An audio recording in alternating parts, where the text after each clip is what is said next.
S'agissant donc de ce sujet sur la dissolution, mon collègue du Sénat et moi-même, nous lui avons rappelé la ratio legis de l'article 148.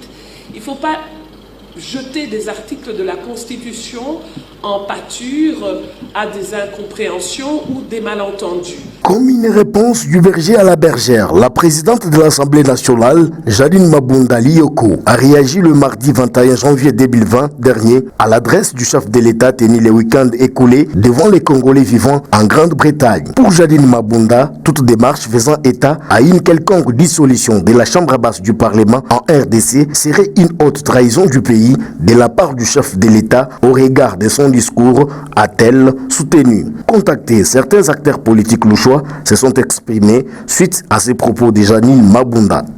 Oui, par rapport à cette situation, c'est une situation alarmante. Vous savez, le chef de l'État, c'est le garant du bon fonctionnement des institutions.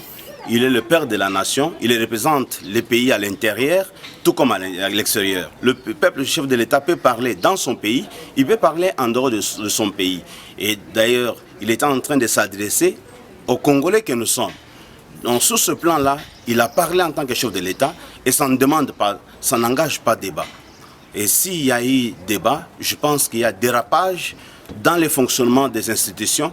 Est-ce que l'organe qui a parlé a-t-il l'autorisation constitutionnelle de pouvoir réagir et elle a parlé en tant que politique, a parlé en tant qu'homme d'État. Donc vous comprenez qu'il y a des problèmes encore dans notre pays et nous pensons que le chef de l'État a compris déjà ce qui se passe. C'est à lui de pouvoir faire asseoir vraiment l'autorité de l'État parce qu'on ne peut pas réagir quand le chef de l'État parle.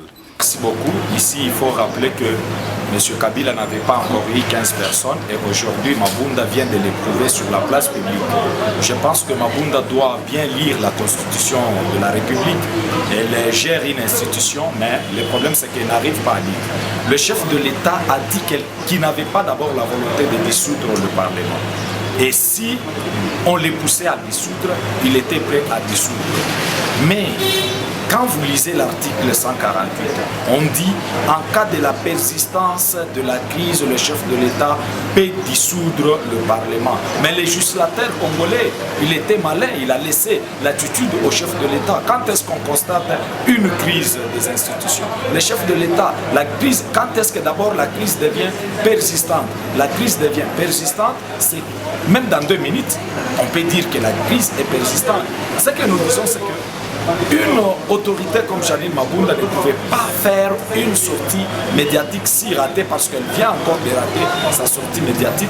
Mais nous disons seulement, qu'est-ce qui cache cette agitation? Parce que le chef de l'État a dit qu'il n'avait pas la volonté là. Mais pourquoi? Et chaque fois quand le chef de l'État sort, il s'agite. On comprend seulement que le FCC est au bout des souffles. Ils sont en train de se rechercher. Pour rappel, lors de la dite adresse, Félix Tshisekedi aurait fait allusion à un groupe d'individus œuvrant en contradiction de sa vision au risque de l'amener à une initiative qu'il n'a jamais envisagée, celle de dissoudre l'Assemblée nationale.